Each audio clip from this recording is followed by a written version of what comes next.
A gente conseguiu ouvir só o pastor. Underline. Vamos lá, então. Vou para o pietismo agora. Olha, vocês podem ler essas coisas aí. No sábado, nós vamos bater um papo mais aberto sobre algumas dúvidas, tá? Para ficar bem, bem legal. Pode colocar, Cristina, por favor.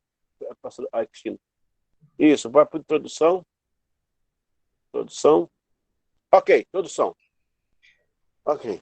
O movimento pietista é um movimento que também provém do luteranismo. Um pouco diferenciado do puritanismo em questões políticas. Valoriza mais a experiência individual do crente. Também pode-se aceitar que o pietismo vem do latim pietatis, ou seja, piedade. Foi um movimento de renovação sobre a fria ortodoxia luterana e uma busca pelo íntimo com Deus. Visando uma busca mais devota de vida íntima com Deus, o pietismo retira o gesso das amarras luteranas e abre um espaço para a experiência individual. Próximo. O pietismo e suas motivações. Aí você vê aí, em primeiro lugar, aí tem o resgate da intimidade com Deus e a unidade da igreja. A autenticidade. A primeira coisa que ele resgata é a autenticidade. A influência do pietismo entre os reformadores e protestantes foi essencial para uma visão de vida cristã mais autêntica e sem estrutura medieval imposta pela Igreja Romana. Veja bem, foi o Philipp Jacob Spener que começou com o pietismo. Na verdade, antes dele teve um cara também, teve um outro teólogo que evidenciou a vida de piedade. Daqui a pouco eu falo o nome dele. Eu consegui a capa do livro do cara também. Meu Deus do céu, eu consegui a capa dele.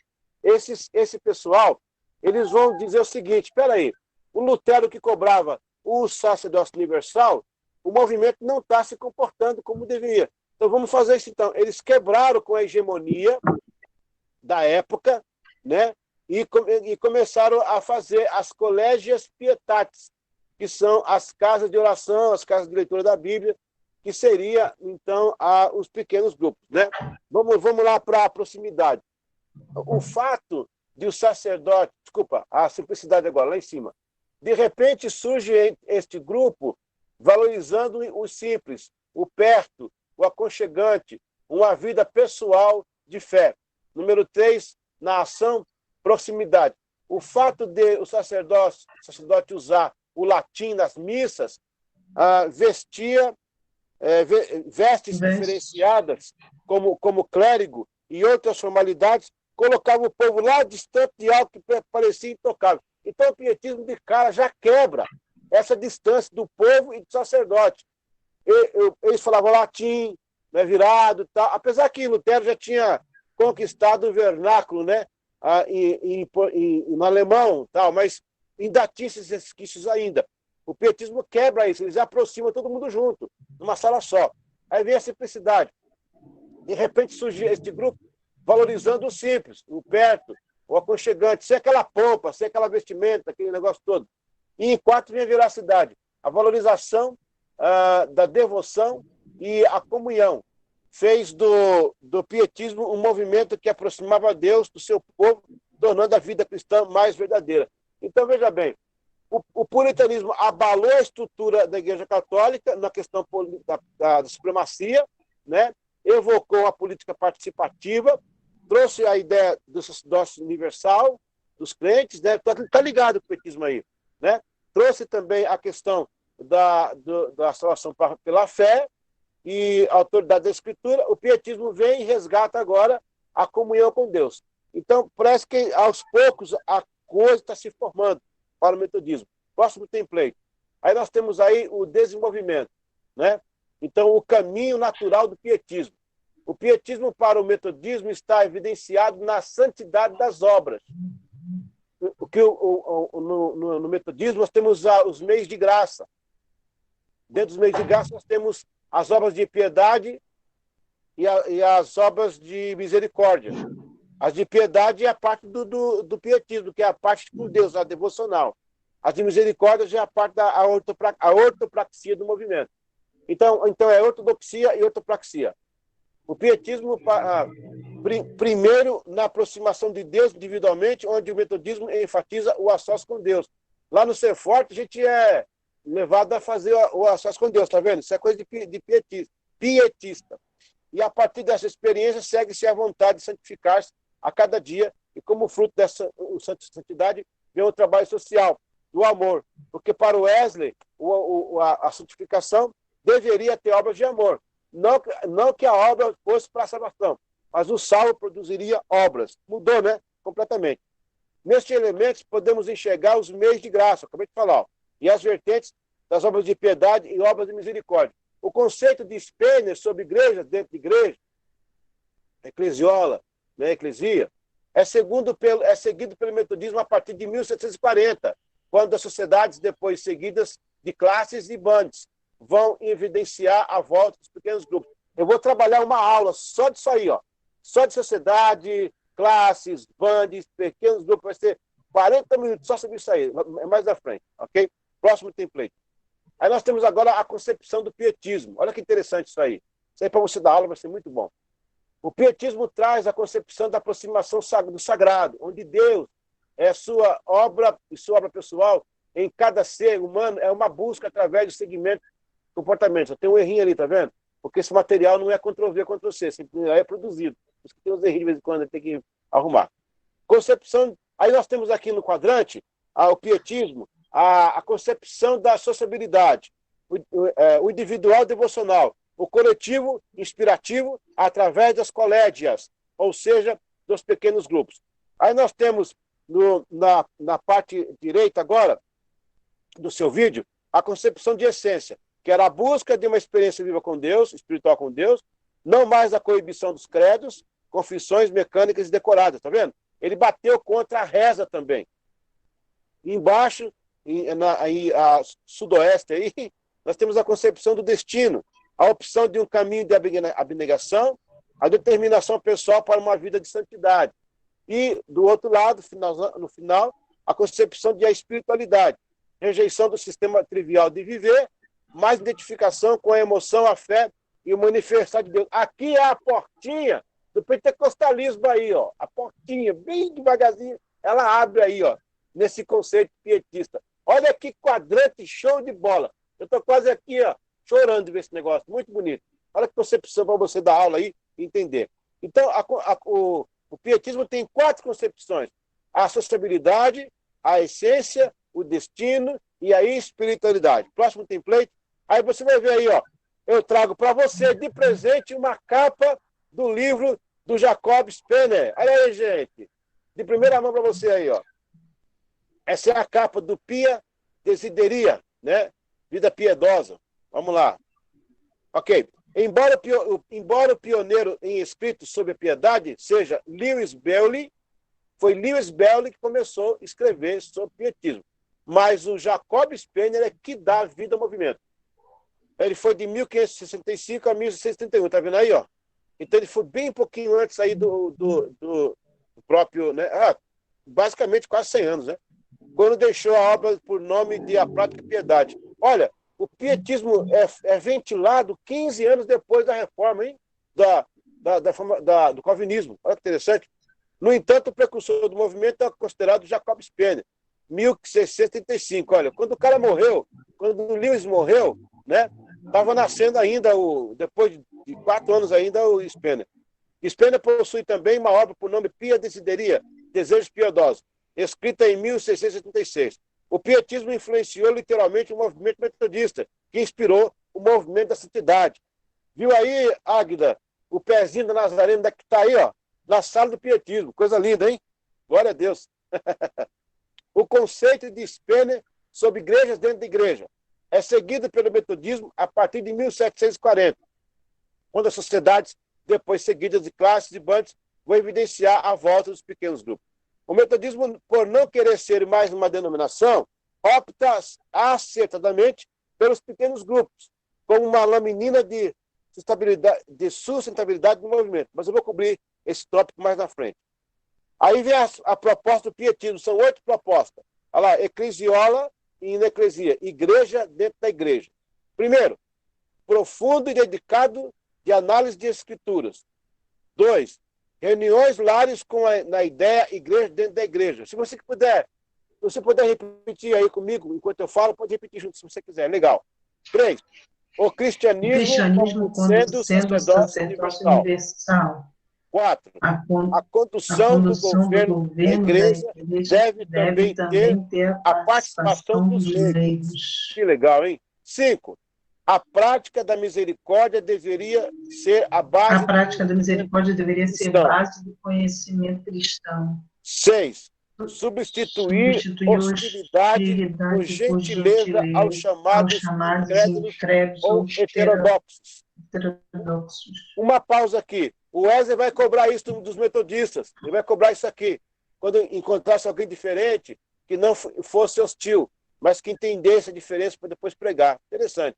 7, implementação de uma vida mais profunda e pessoal com Deus, numa reorganização da formação teológica das universidades, dando maior destaque à vida devocional. Por isso que vão nascer as capelas da universidade. E 8, a fé como ênfase de uma experiência pessoal, livre de sacramentos e ritos, algo vivo e próximo, com as mensagens sem muita retórica e mais devocional. Então, presta atenção aí. Olha que ponto. Gente, quando você lê isso aí, você começa a identificar na nossa igreja, no movimento wesleyano. Veja esse final aí também aí, ó. Naquela época, quem fazia tudo era o sacerdote. Era responsável pelo purgatório, responsável pela missa, pela reza, por orar, por fazer. Agora não. É a minha responsa, a minha fé vai responder diretamente. Eu serei responsável pela minha vida espiritual. Isso muda completamente o esquema. Entendeu? Olha que interessante. Próximo. Aí eu tenho os efeitos e tenho os radicais.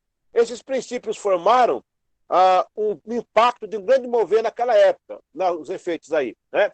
No entanto, houve quem não gostasse, inclusive ministros luteranos, não foram simpatizantes a Spener, uma vez que na visão desses líderes feria alguns desvios da igreja luterana, que esse caso aí é a parte mais católica da igreja luterana, porque ficou um católico disfarçado, né?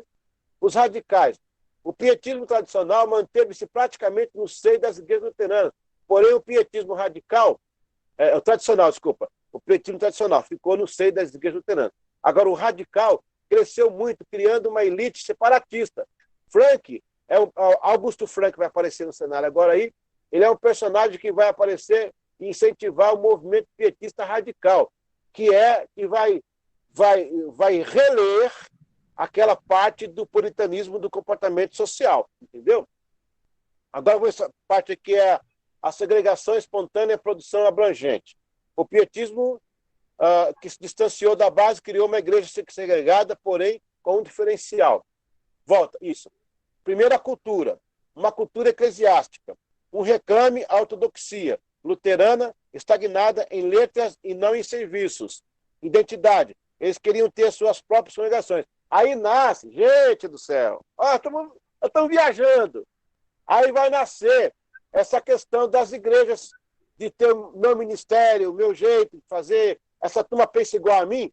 Isso vai acontecer muito, e talvez a Águida vai cobrir esse tema, lá na expansão americana. Os grupos de santidades, eles vão se separando. É interessante, gente. Os grupos que vão formando santidade não são divisão de briga, de litígio. É um desdobramento. Inclusive, o bispo Caleb me ligou, elogiando. Eu não sei como é que ele está assistindo. É um mistério de bispo, não sei. Ele me ligou elogiando a palavra desdobramento que eu usei. Não é divisão, é desdobramento. Ou seja, inclusive, por causa da ortodoxia. No movimento de santidade dos Estados Unidos, então, como eu falei, a Águida deve cobrir isso aí, as separações que houveram era porque um grupo estava caminhando aqui, ok? De repente, começaram a praticar algo fora do ortodoxo. Então, saiu dali outro grupo e formaram outro grupo para reclamar o ortodoxo. Olha que interessante isso. Hoje em dia, a motivação é outra. É dinheiro, é orgulho espiritual, é briga, né? Olha que interessante. A outra coisa aí vai ser a direção. A reforma luterana era eficaz, porém inoperante. Naquela altura, o luteranismo estava mergulhado em uma letargia religiosa. Nesse caso, o puritanismo, o pietismo, vai abrir uma visibilidade. Teceram duras críticas às noções de Lutero quanto aos temas da expiação, autoridade, das escrituras e sacramentos. Aí vem os frutos, social. O pietismo chamou pessoas e as envolveu. Aí vem a sociabilidade. Só na Universidade de Halle, o pietista Augusto Frank fundou orfanatos, asilos e gráficas. E também o Frank começa a visão missionária, que vai atingir o coração de aquele pai das missões modernas, William Carey, que vai se converter por causa de um sermão de Wesley. Eita, coisa boa, é? Uma coisa na outra aí. Aí vem o alcance comunitário. Um fato notável que superou a Alemanha é que em 80 anos foram produzidos apenas 20 mil Bíblias. Spene, 100 mil em 7 anos. Aí é 100 mil, tá? Meu Deus, é muita coisa. Produtividade, né? A inclinação do social pelo pietismo é tremenda. Aí a gráfica social de Frank chegou a distribuir 80 mil Bíblias completas e 100 mil novos testamentos em apenas 7 anos. Próximo template. Aí vem o resgate do pietismo. Esta contribuição foi sui generis para o metodismo em formação. Felipe Jacob Spene inicia um movimento resgatando os costumes das igrejas de Atos. Ele iniciou o estudo da Bíblia em casas com pequenos grupos, as quais chamava de Collegio Pietatis, grupos de piedade. Aí você vai ter 8% do sacerdócio universal dos santos, na prática dele, né? 23% de envolvimento com pequenos grupos e 69% como estilo de vida à santidade. Ou seja, qual era o clamor maior? Era uma vida piedosa. Nisso, era congregado os irmãos. E nisso, uma porcentagem pequena exercia ali a liderança, que é o sacerdócio universal dos santos. Próximo. Aí nós vamos ter aí o resgate do pietismo, que é a santidade. Isso. Nesta jornada, desculpa, lá em cima, esta contribuição foi... já falei, né? Então, aqui, ó. Santidade. Nesta jornada, evidenciou uma vida prática de busca de santidade. Tirou a atenção dos debates teológicos das academias universitárias e ensinou os mais simples e bíblicos. Elencou a ideia de uma fé sob uma experiência. Seu trabalho ficou reconhecido como igreja dentro da igreja. Entretanto, com a grande importância da presença leiga e não mais uma dependência de um sacerdote que fala com Deus e Deus fala com o sacerdote. Olha que interessante. Essa época é a época dos grandes debates, né? Aliás, os debates, gente, não era igual hoje não, tá? Dois caras debatendo, um fala mais alto que o outro, não. Era separado. Um cara vinha, reunia lá o pessoal, falava, aí o outro ia, reunia em outro lugar, falava ao contrário, e o pessoal ia analisando. Não tinha esse confronto que nós temos normalmente aqui. O próximo, o sacerdócio universal dos santos. É o próximo. Aí, neste ponto, identifica o trabalho do sacerdócio universal dos santos. Eu já cobri isso aí. Vamos para o próximo, então. Agora vamos à ênfase e a base para os PG. Foi esta ênfase que Wesley encontrou nos morávios, pois eles seguiram este método. John Wesley assimilou, por conta de seu envolvimento, a sociedade de Fetter Lane nos idos de 1739, quando surgiu a necessidade de ajuntar e organizar o povo chamado metodista. Essa foi a ênfase. E agora a base para os PGs. Deus usou um crente do movimento chamado Capitão Foy e o mesmo renovou a memória da formação de classes para arrecadar fundos aos pobres e manter o compromisso dos locais de culto, bem como assistir às famílias em suas necessidades espirituais e sociais. Essa ideia foi corroborada por John Wesley por seguintes motivos. Ao próximo aí. O sistema não era novo, pois foram usados por sua mãe, Susana, que costumava ter esses grupos em sua casa em Epworth. 2. O background da família era puritana e pietista, o que facilitou. 3. O pai Samuel também dirigia um grupo de sociedade também. 4. Ele tinha estado pessoalmente com o Conde Zinzendorf, né, Nicolau Zinzendorf, em 1730, 40, alguma coisa. Ele vai ali, né, nesse período entre 40 e 50. Né? Observou com ele e assimilou o sistema de pequenos grupos. Então, não era novidade para ele. Quando o capitão foi era um rapaz lá dos metodistas da Fertelene. Eles estavam preocupados, por quê? Eu quero que vocês entendam que a Inglaterra começava a Revolução Industrial. Já estava se movendo, já havia alguns desempregados. E eles se ocuparam em levantar fundos para eles. Foi quando surgiu a ideia dos pequenos grupos. Só que aí renovou a memória de Wesley, dos tempos dele de criança e de jovem, adolescente, lá em Epworth, quando o pai dele tinha uma sociedade e a mãe dele reunia na casa para fazer oração. Falou, está aí uma resposta para esse povo chamado metodista, que não podia se reunir como metodista das igrejas, então escolheram as casas. A influência sobre o metodismo, né? Aí este grupo estava fugindo de uma perseguição por causa de suas convicções religiosas e assim foram acolhidos no local da fazenda e deram o nome de Abrigo do Senhor, a fé morávia. Era algo muito vivo e capaz. Olha só, esses morávios aí, tem um rapaz chamado Cristiano Davi. Ele está com 12 famílias, eles são russitas, estão correndo da Áustria e do outro país lá que queriam, a Prússia, outros, ali naquela região, queriam matá-los, porque eles eram russitas.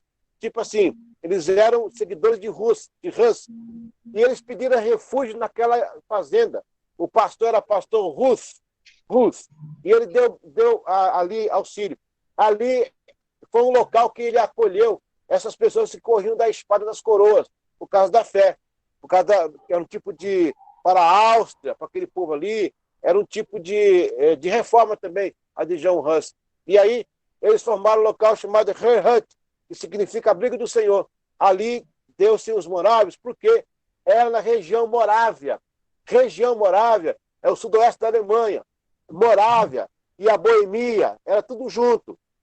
A Boemia e a Morávia foram fundados pelas tribos celtas no 4º século antes de Cristo. Era da tribo Borri. Aí veio Borrei, Borremi, Boemia, Boêmia. Entendeu? Interessante. Vamos lá. Conclusão. Fazendo uma leitura de sensibilidade, a ideia dos grupos de piedade e a fé cristã envolvida também veio resolver a outra situação.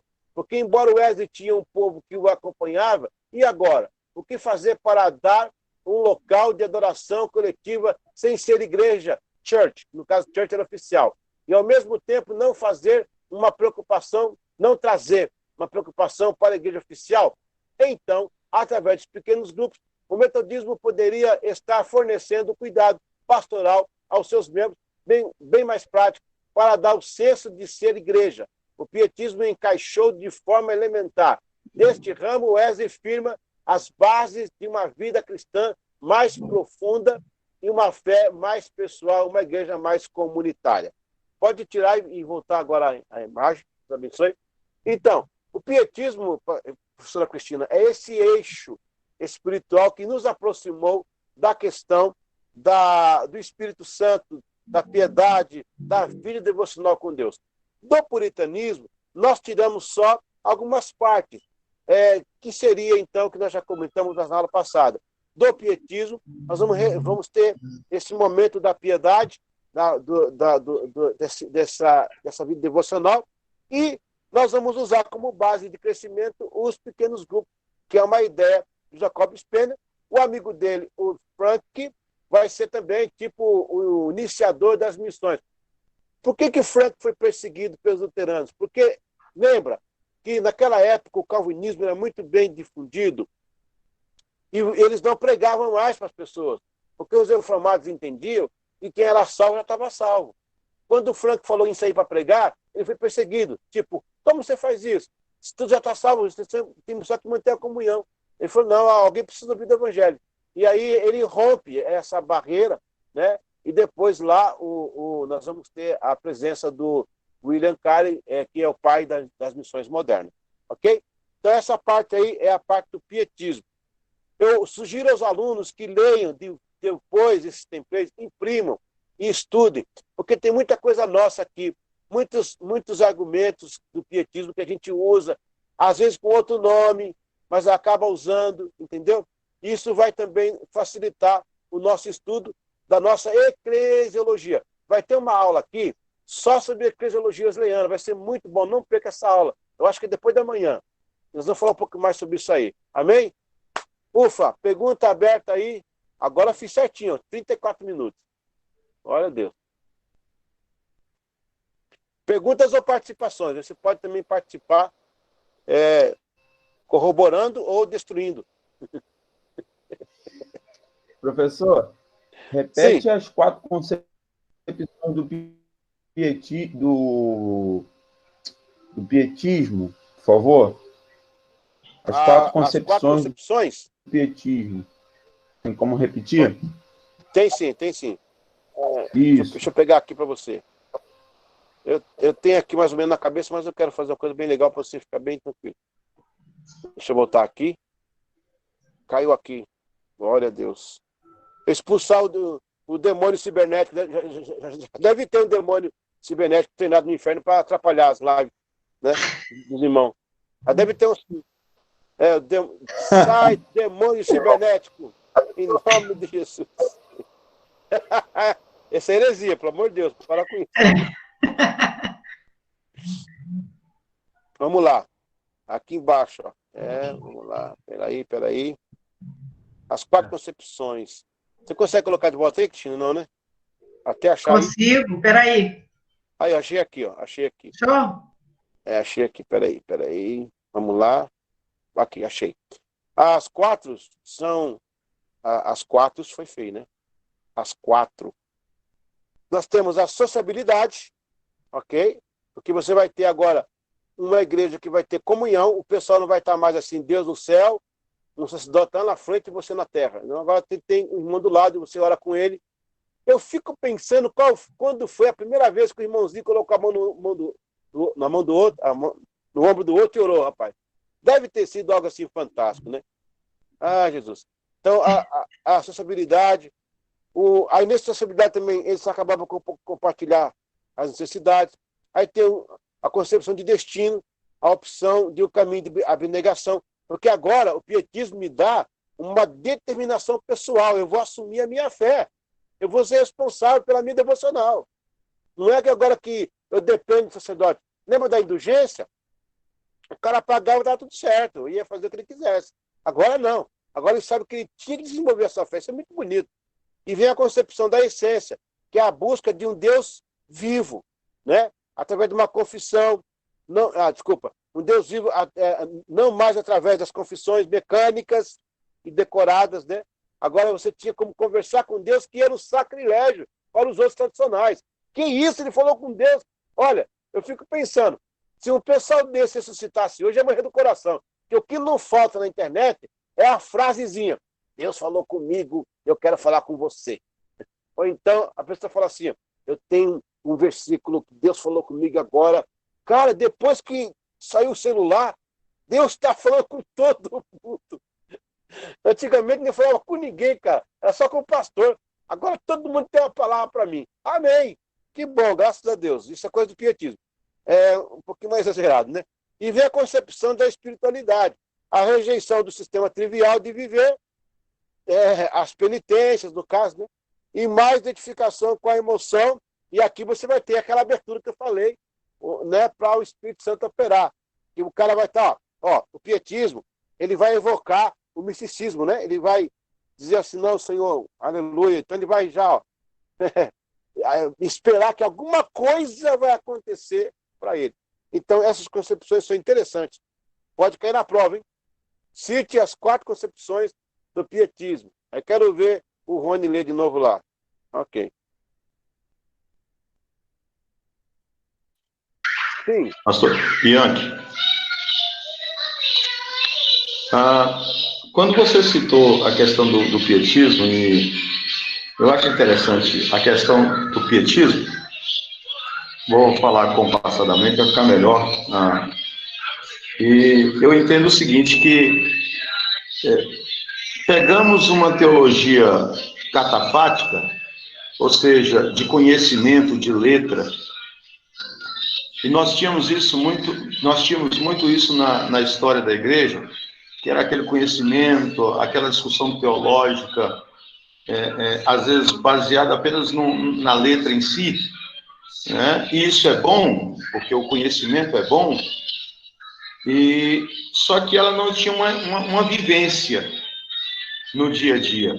Assim como a teologia apofática, que é só crendo no místico, né? Não interessa, mas a Bíblia, essa visão é contrária à Bíblia. Não, mas é Deus que falou comigo. E assim como também na história da igreja, a gente vê a turma do apofático, do místico, né? E o místico antibíblico, ou até mesmo bíblico, porque a ideia é falar do bíblico. E pegar esse místico, essa teologia apofática do surreal, mas sem ela também, só vivência nela não dá certo. Então, o que eu entendo, de acordo, por exemplo, você falou da experiência pessoal e uma vida devocional. O que eu entendo é que você pega uma teologia catafática de conhecimento daquilo que eu sei, o que a Bíblia está dizendo, o que os escritos estão dizendo, creio sim no sobrenatural, no místico, só que eu preciso ter uma vida diária, aplicando isso no meu dia a dia, para que eu possa realmente transmitir um evangelho puro.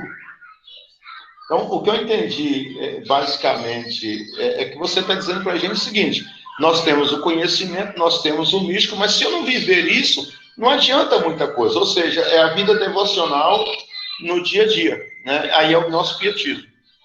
O pastor Yankee, o pietismo, ele chama você para a estabilidade. Você colocou uma coisa muito importante aí. Houve um tempo aí da igreja em que, justamente, os nestorianos, os arianos, a Súmula do Tomás de Aquino, as confissões de Agostinho, né, as tendências wyclifianas, as institutas calvinistas, eram tratados teológicos que vinham para dirigir a nossa vida. Muitas coisas tinham heresia no meio também. O pietismo vem, e foi bom você colocar a questão mística, não é no místico de hoje, né? Isso que fala agora, é o místico daquela época lá. Ele vem dizendo o seguinte: não, há muita coisa aqui que vai moldar o meu caráter, mas eu preciso corroborar isso com a presença de Deus. Eu tenho que ter algo dentro de mim que seja uma experiência. Essa experiência, ela vai somar no quadrilátero wesleyano, porque a nossa mensagem, se ela for só fruto de um tratado teológico, ela vai virar filosofia depois. E a filosofia tirou Deus das universidades. A filosofia tirou Deus da universidade. E o materialismo tirou Deus das igrejas.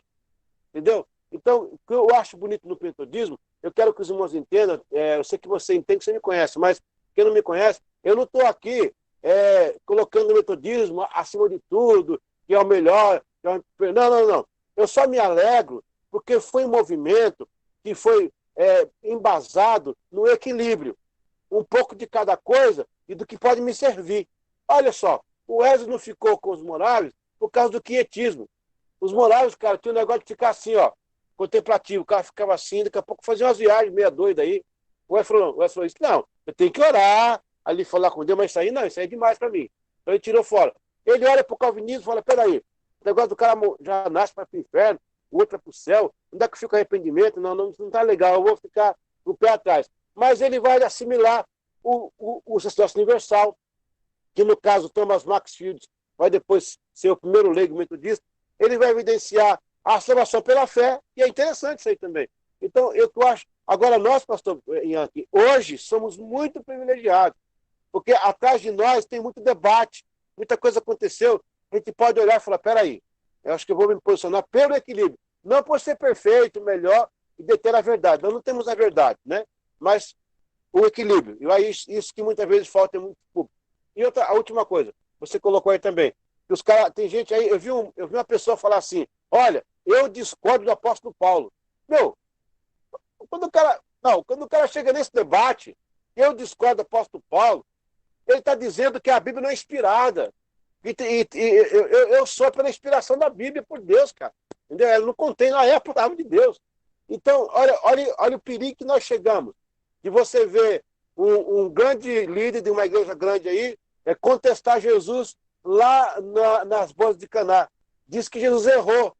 Jesus errou em multiplicar vinho. Ele tinha que estar fazendo o bem lá. Meu jeito, como é que pode? Quando nós chegamos. Então, os perigos que nós temos ao sair do caminho do equilíbrio. Entendeu?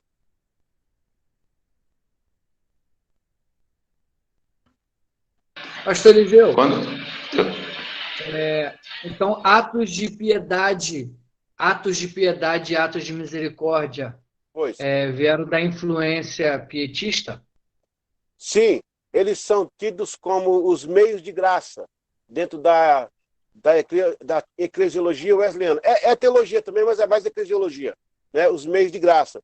Aonde eu tenho os atos de piedade, seria a oração, a leitura da Bíblia, a participação da Santa Ceia, e atos de misericórdia eu tenho agasalhar o que está frio, dar comida ao pobre, e a parte social. Ele tem isso como os atos de piedade. Isso aí é uma leitura, sim, é uma leitura pietista. Uma leitura pietista, com certeza. Foi a grande contribuição para o nosso movimento. Glória a Deus por isso. Uma coisa interessante, pastor, é que você vai ver muito nos filmes, aqueles pregadores nos cárceres, inclusive filme de faroeste, é pregador wesleyano. Foi um movimento que rompeu, porque até o movimento wesleyano, o que nós sabemos de igrejas, até históricas, era que o preso, o pobre, o que está cheio de doença, esse é o pensamento da Idade Medieval. A peste negra não foi em 1342, a peste bubônica, eles diziam que era a mão de Deus pesando. Então, essa leitura que a igreja fazia. O Wesley rompeu com isso aí em 1730 com William Morgan. Eles foram no Newcastle pregar para um preso. Aí começou a romper aí. Aí ele começa a lutar pelo pobre, fazer fundos para caridade, começa a lutar para a humanização dos presídios. Aí vem William Booth, que é do Exército de Salvação, que faz essa parte social muito bem feita. Uma bênção, cara. Glória a Deus por isso.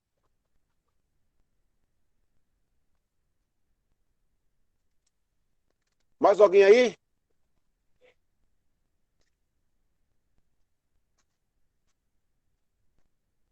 Respondi essa pergunta, não, né?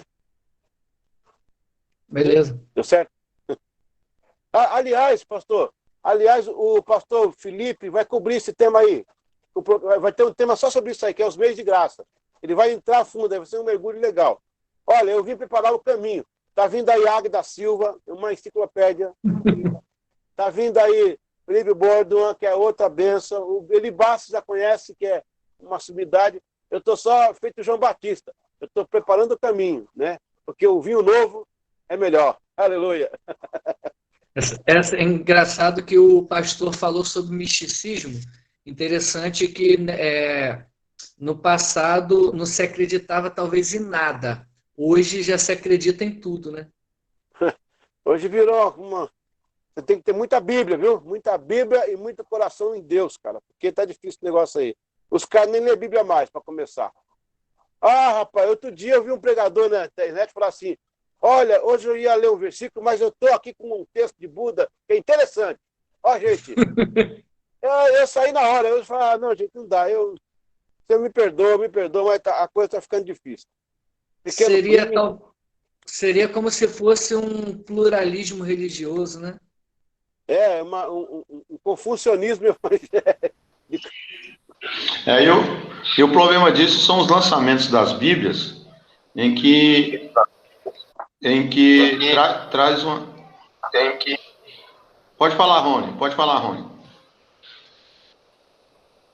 Não, pode continuar. E o pessoal não vai comprando e vai lendo e vai aplicando, né? Então a gente tem que ter muito cuidado. Por exemplo, a Bíblia Graça sobre Graça, que trata da questão homoafetiva, e tem muito cristão já comprando. Quem fez o comentário dela foi até um rapaz que era amigo nosso, lá de Brasília, mas o pessoal tá comprando, tá adquirindo. Foi lançada agora a Bíblia textual, que ela pega os mesmos moldes da Testemunho de Jeová.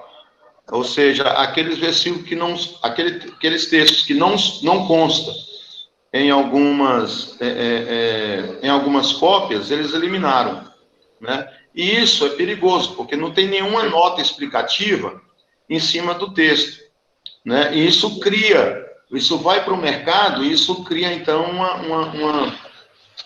uma celeuma na mente do povo, e eles ficam um tanto quanto perdidos, né? E nós estamos correndo hoje um sério risco, não obstante a Bíblia é para todos, mas estamos tendo muito intérprete, da Bíblia na internet. E aí o povo vai indo. Por exemplo, o Mário Persona, que é um tradutor de livros, e ele tem a sua página de Mário Persona Responde, e algumas coisas ele coloca que é totalmente antibíblico, mas como ele é um tradutor e a pessoa dá crédito a ele está discipulando um bocado de gente, inclusive gente wesleyana. Meu Deus, é difícil. Pastor Yankee. Sim. O senhor tocou num ponto muito... Yankee, né? Você tocou num ponto muito interessante. Existe hoje uma... Tá para sair de forma impressa uma Bíblia chamada Bíblia Underground, uma Bíblia com foco nos adolescentes, foco nos jovens.